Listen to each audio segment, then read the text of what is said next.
let's see. So there's a lot of questions about data-driven instruction, and especially in qualitative subjects like art. I know in English, my husband teaches English. Also in things that, you know, we get more than one right answer. And that's what we do. So how do we do this data-driven instruction stuff? So when we start, let me go and follow my notes instead of just talking. Here we go. All right, so I was the founding faculty of a charter school in Carson, which is just south of Compton, in Los Angeles. Title I school, 97% of our kids were African American, and we got a lot of grants because of that. And part of that meant that if we wanted a little bit more money, we would change our program a little bit. Each year we were open, which, you know, I'm not used to that coming from a district background. But in order to keep up with educational trends, they went into data-driven instruction. So, but we started off with traditional grading, the ABCD, and then we went to standards-based grading. So we aligned everything with the standards, fine, helped me create really, really good rubrics.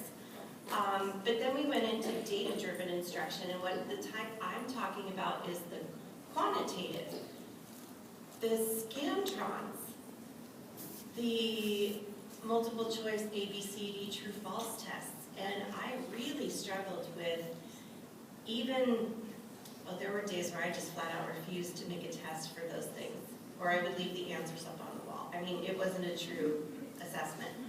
I didn't think it was good for the kids, but then I started really questioning myself as an educator, saying, well, if this really is so good, if it's really working, I better learn and implement it the right way so that they're not missing out what I'm throwing a tantrum about. So, but all of our teachers were supposed to employ quantitative data-driven instruction. The program we used was Data Director. And all of the data was tracked in the software, even Spanish, art, and PE. The assessments were tied to the content standards, and the data went out immediately to all stakeholders, principals, counselors, parents, board members. If they wanted to see how a kid did on a test, they could see it as fast as I put the scores through the machine.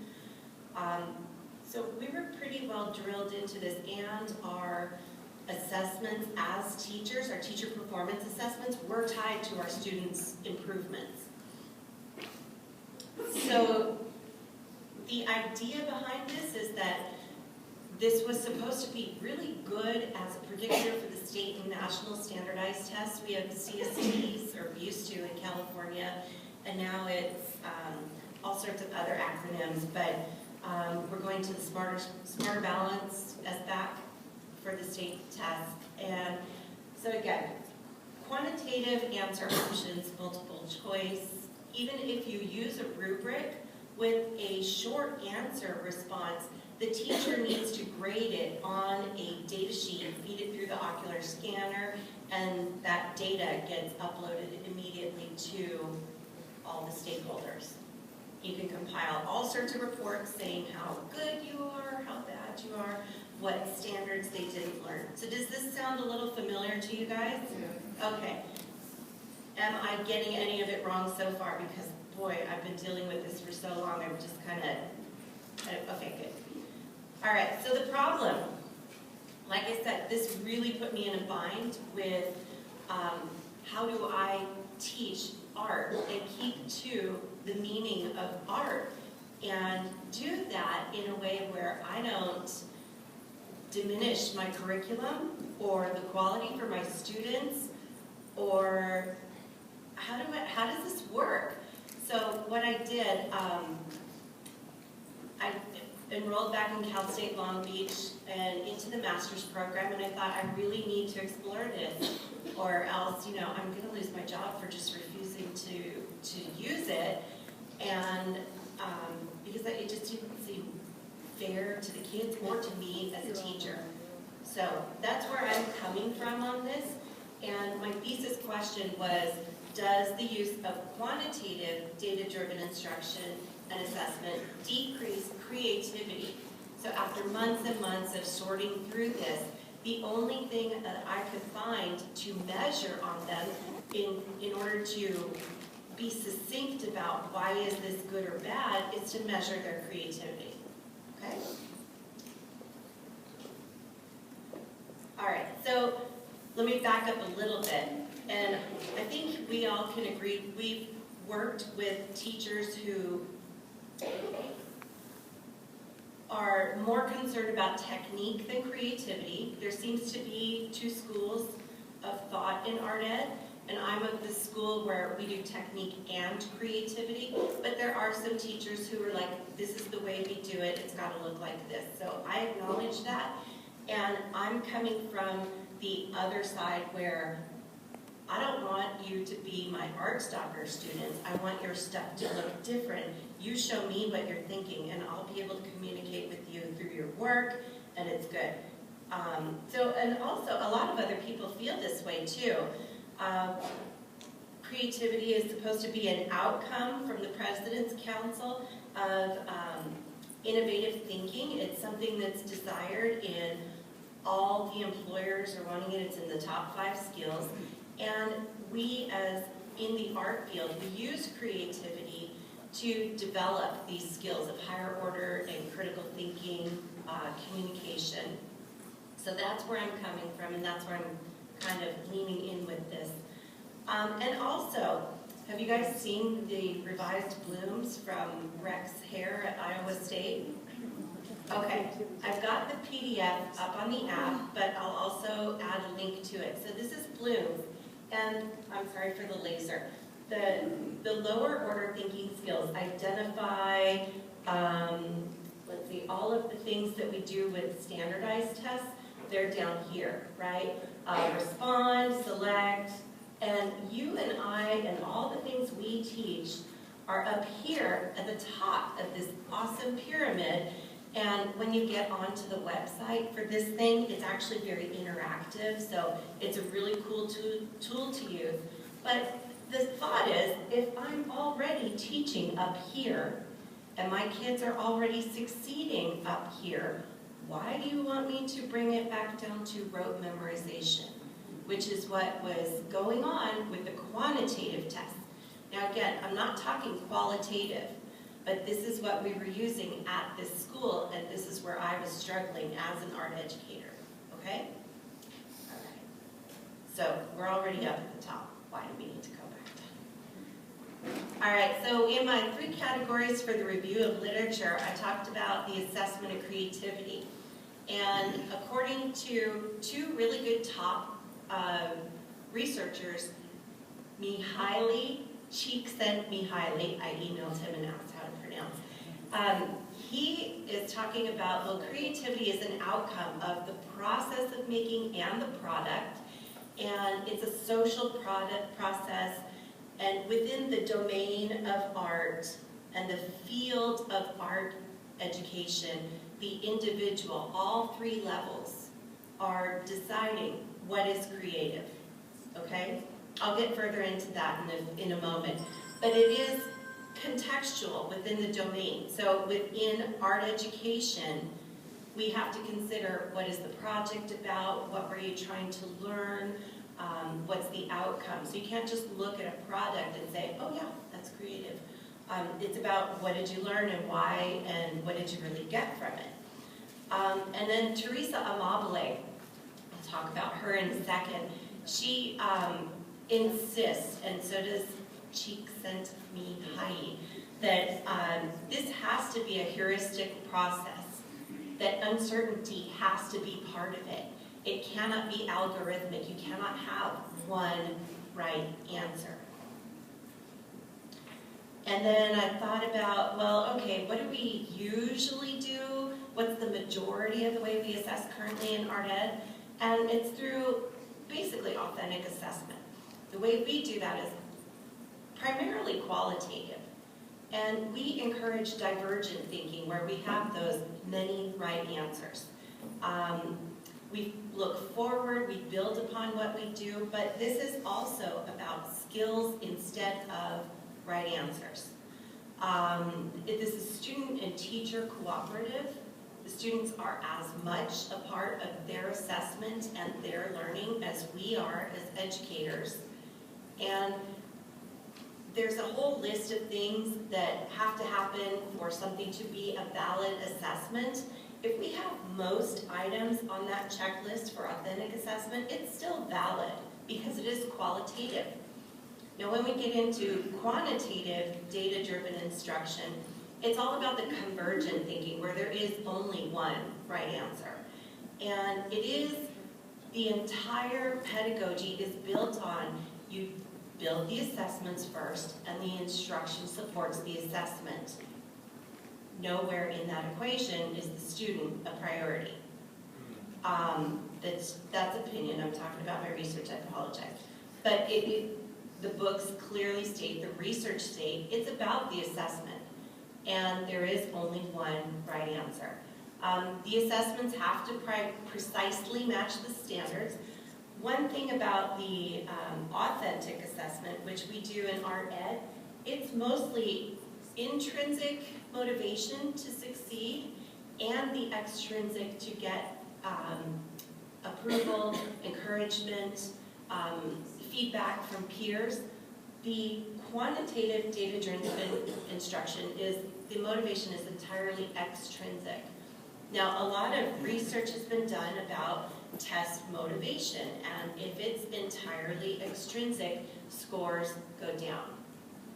But if it's an intrinsic and you have more buy-in and more, then scores go up. So I wanted to test that in art ed, and I wanted to test that using creativity as the measure. Also, the data-driven instruction, Van Santoyo, all those people who have written the books, they clearly state in their own literature that these are all the items needed for your process to be valid. If you're missing one thing, the entire thing is invalid. So that puts a lot of pressure on the teachers to make sure that their assessments are right, their process are right, and you know, if your kids scored bad, either you did a bad job as a teacher, or I don't know what, or the whole process is invalid. So again, if we're already doing what we need to do. So my methodology. I conducted a survey with my students to make sure that the medium we used was appropriate. Some of the research says that if you are going to test on a medium, the fairest thing to do is to get something that everybody's pretty familiar with, but not too intimidating. So I actually did a survey, and the kids, it was 51% knew a little bit about hand building and ceramics. So that was our project. I did a pre-test of a lot of the tar paper slab vessel, which I got to see at the convention in San Diego 2 years ago. And we did a bunch of discussion boards and collecting a whole bunch of qualitative data as we're going. And the students filled out a rubric with a reflection based on creativity. And I evaluated their scores as the teacher, and they evaluated themselves, because it's got to be contextual to the teacher and the student. So anyways, we did the second lesson where we talked about surface treatments of the same thing, same project, but talk about surface treatments, and the students actually came up with, we talked about creativity in both control and experimental groups. Control was authentic assessment, and experimental was the quantitative data-driven. So the students came up with a really good creativity rubric, and it almost mirrored exactly what all the researchers say about how to assess creativity, which I thought, you guys are brilliant. But they already knew that. So then the treatment was, the control group was told, we're going to do this second project, post-test, we're going to talk about surface treatments. How can you increase your creativity? So our authentic assessment, that's their intrinsic and extrinsic motivation. The data-driven group was said, how can you increase your creativity score according to the rubric? So that's an extrinsic motivation, but exact same instruction, exact same everything in both groups. So I had to actually do 2 experiments because of the way creativity is measured. So I'll show you that. Let's see. So how do you measure creativity? Has anybody else struggled with this? It seems like it's really an airy idea, but it's not. And I'm really glad that you're here because just in the past couple of years, some people have published some really good work about it, and it's all in the biblio on the app, okay? Okay, so Teresa Amabile did a test like this. She's an English teacher out in UC Davis, I think, California. And she got a bunch of people together to do this, and she came up with 4 categories based on the Russian, Lithuanian researchers. Csikszentmihalyi, his research too, and his goes back further, a whole bunch, lots of stuff there. So anyways,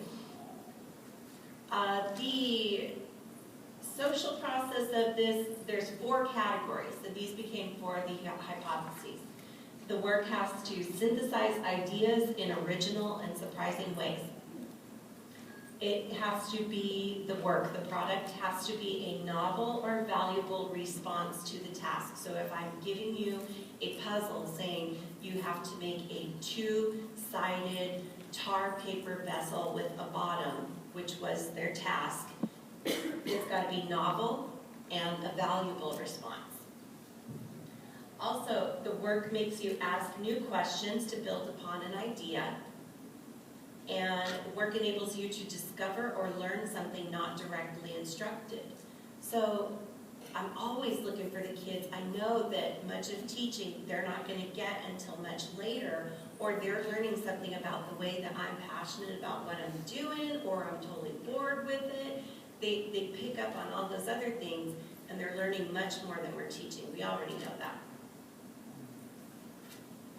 Okay, so the consensually way, the first experiment, within the domain and field of art educators, what I ended up doing is hiring an expert panel. And in my district, I'm in Irvine now, I've left the school that we started this with.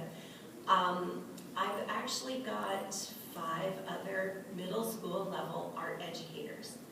So I invited them in, we had a conversation about these 4 criteria of creativity. I gave them a quick article about a bunch of people's different research, and then we had dinner and we had all the work out. They came up with the rubric of how to judge for creativity based on this tar paper slab project has 2 sides and a bottom. So we came up with our own rubric, and much of it mirrored the 4 criteria that you saw from Amabile. And then what they did was I gave them all bingo jobbers and put the rubrics out in front of every page, and they went and stamped for the 4 categories of how creative they thought it was. It was totally blind. They didn't know who was authentic assessment and who was data-driven instruction. Okay? Then what I did as the experimenter was compare the scores. So that was my first experiment, instrument A. The second one, within pre-test assessments and post-test assessments, I measured the gain or decrease in creativity scores based on the 4 categories. You with me so far? Okay. This was really complicated at the time. I know I spent a lot of time awake, and poor Tom has had to deal with me that entire time. So here's the rubric. So in order to break it down for, well, what's a 1, what's a 5, 5 being most, yes, 100%. So the first category, does your work synthesize ideas in original and surprising ways? Well, of course, every middle school student is going to be like, heck yeah, I'm the best.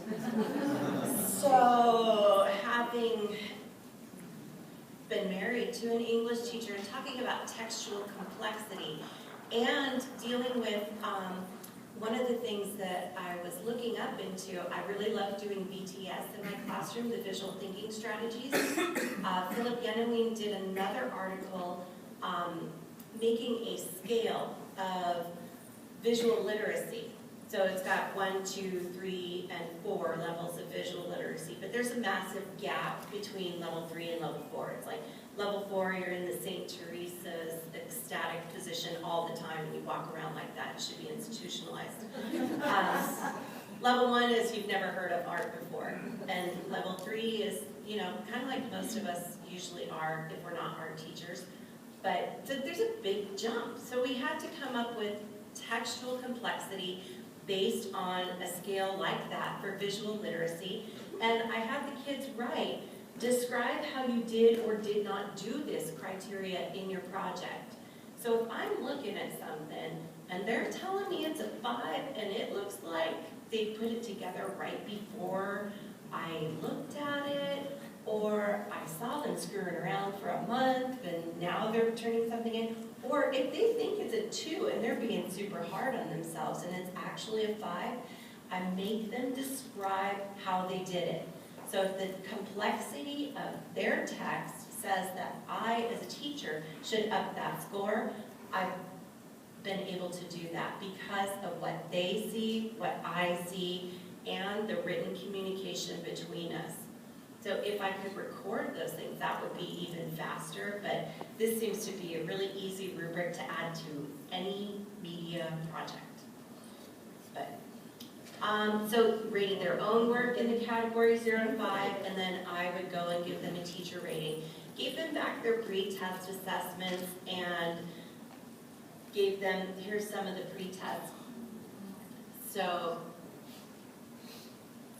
tar paper slab images, and some of them are really short. I'm like, you guys can go up and really do wacky things and crazy things. You can go up as tall as the kiln will fire.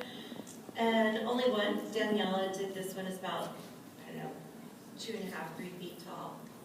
Which is pretty cool. It's her new pencil holder, she loves it. So these are some of the things that they did as pre-tests. Remember, I haven't talked about their scores yet. With that, oh, I'm sorry. No problem. And it's also on the app. Thank you for I struggled really a lot with this. I almost quit teaching because of it. So if you guys are there, I'm sharing. There's hope. So let's move on.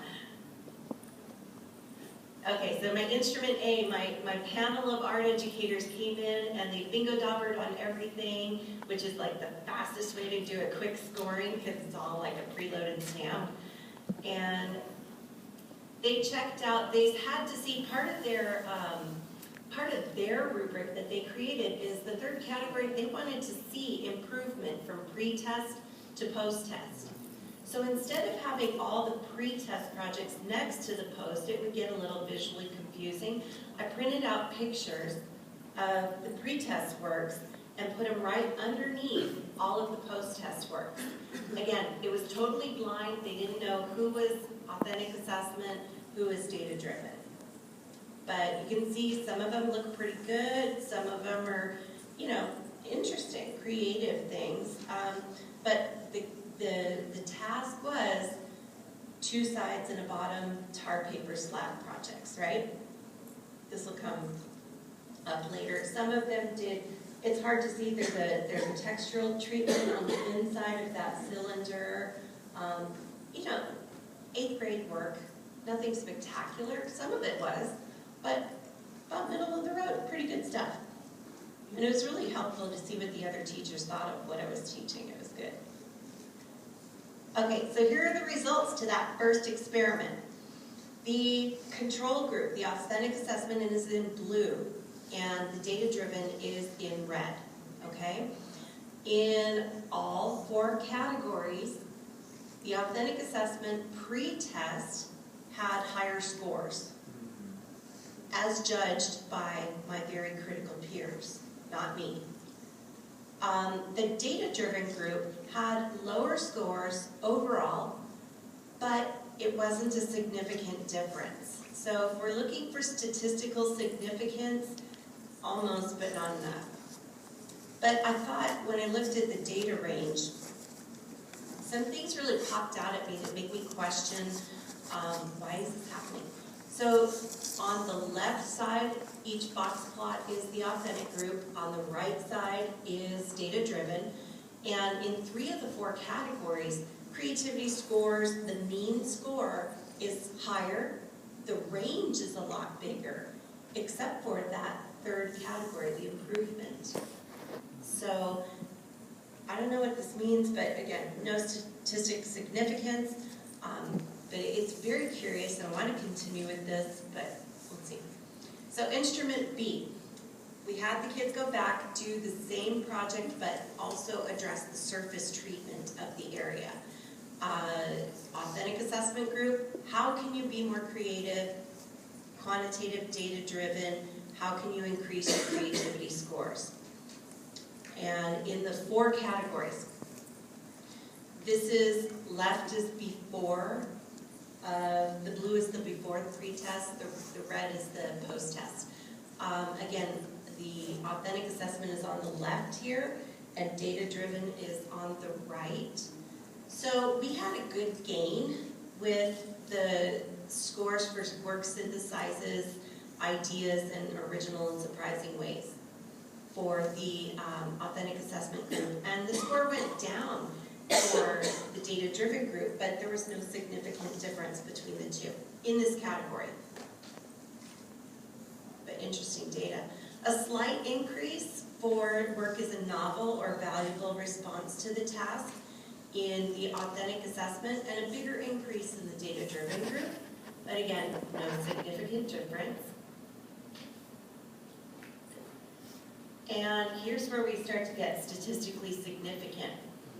The control group decreased in creativity, so they're worse off for having me as a teacher. Just slightly, though. Not statistically significant. But the quantitative data-driven group decreased quite a bit in work makes student ask new questions and build upon an idea.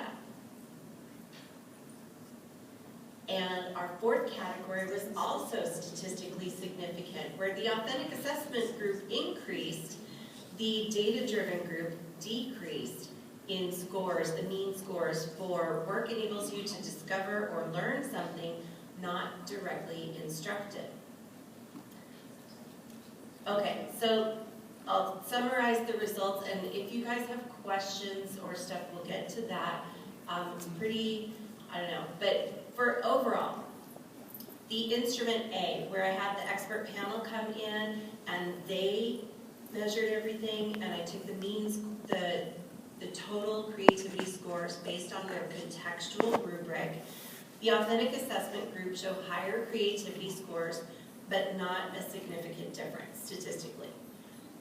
For the second experiment, with the pre-test rubric scores compared to the post-test rubric scores, authentic assessment, their overall gains went up by 0.86, and the quantitative data-driven instruction and assessment went down almost 0.2. So they actually decreased in creativity. 2 of the 4 categories were statistically significant. And I had some limitations. Does this look familiar? Does it kill an explosion? Okay. Because I was working in my classroom, because I was working with the structure, and my sample was non-randomized, instruction could not be interrupted overall. So this was part of my curriculum anyway, but I couldn't randomize the sample. But my period 1 class was authentic assessment, period 6 was data-driven. But again, same instruction, same everything. It was just the testing motivation that was different, the independent variable. And medium-specific issues. So we did have a greenware explosion in the kiln. One of the little boogers left their tar paper on the project.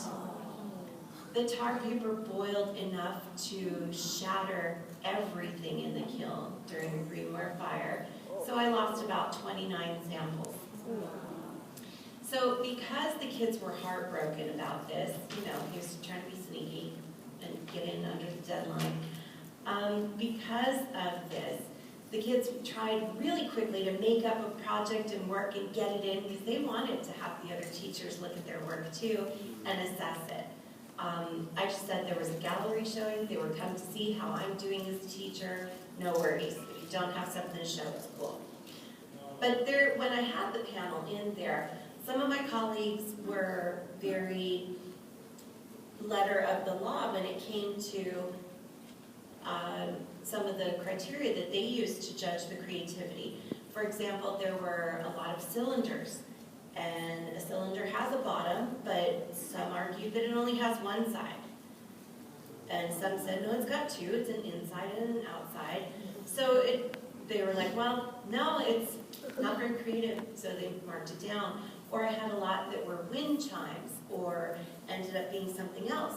No bottom, you know, not to the letter of the law with the tar paper slab project. So that did affect some of the scores on this.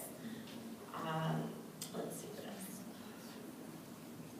So that's a picture of the bingo toppers. It was so easy doing it that way.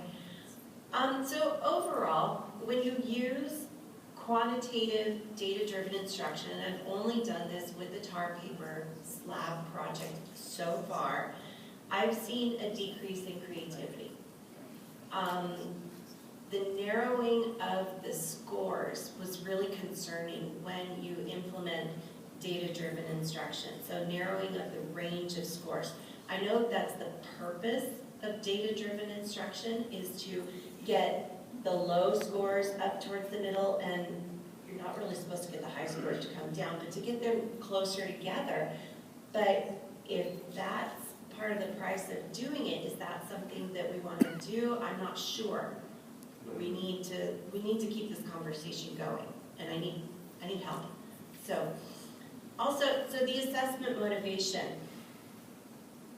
I now have enough data to go to my administrators if they ever ask me to do something like what I was doing in Carson, and say, what is the purpose that we're doing this for? Are we trying to increase creativity?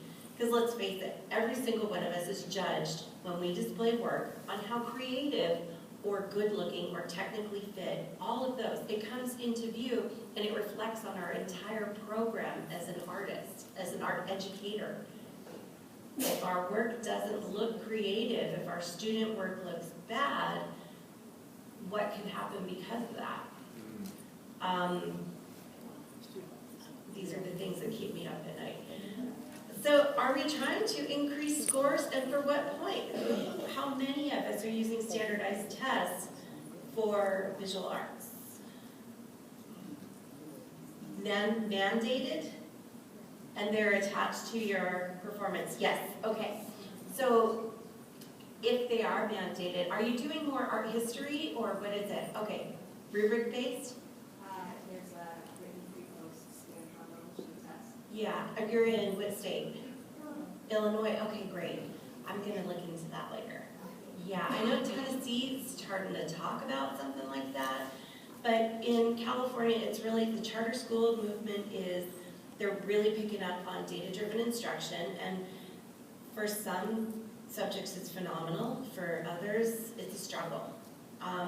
So also, if we're expecting students to learn, are we doing it for the sake of being critical thinkers, creative young people, who this is what they're expected to be when they get out of school, or are we trying to make them into good test takers? Again, what's the motivation for doing this style of data-driven instruction? So my conclusions are that the motivations for assessment is crucial. If you are teaching to get higher scores on the test, I don't think you're going to get better scores than if you're teaching to improve as a learner. That's my opinion, my conclusion.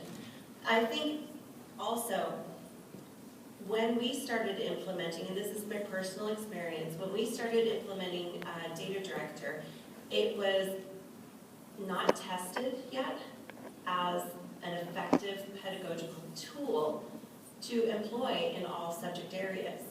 They said it looks great in math, We can do it in science. Look, we can even modify it to do for English. Everybody should be able to do it. So then Spanish, art, and PE at this very small school that I was at was also expected to find a way. So, but it wasn't tested out first. It wasn't tested for appropriateness. And I thought, well, maybe we should have done that. And also, as a personal limitation, any limit to creativity in art education, I think is entirely inappropriate. Especially if President's Council, NAEP, all of these people who are assessing us and funding us and supporting us and promoting arts education, if this is what they expect from us, limiting our ability to promote creativity in the classroom is inappropriate. So I think this whole study has raised a couple of questions too, and I'm hoping that they've raised questions for you guys, and maybe you're able to take some things from this and continue this perhaps, or email me. My card is in the back too, and all of this is up on the app. But I want to, like I said at the beginning, where we have some teachers who, okay students, we're going to do this, it should look like that, this is the one right answer, get it as close as you can. In those cases, this could work. But in the cases where, here's what we're doing, here's my example, now what are you going to do about it? I'm not quite sure it would work. So, but it also, I don't know, we need to clarify in the art ed community, and a lot of people have been doing a lot of work to do this over the past 50 years. We need to, I don't know, there was just nothing stating specifically and explicitly that creativity is part of our outcome. It's part of our process, but it needs to be stated, I think, within the community of also part of our outcome. Okay, so thank you to my lovely husband, to Dr. Lori Gatlin, who's 2 doors down right now. She was on my committee, and to you guys, the NAEA. But if you guys want to have any questions, open up a discussion about this, you want me to go back to some slides, please, now's the time.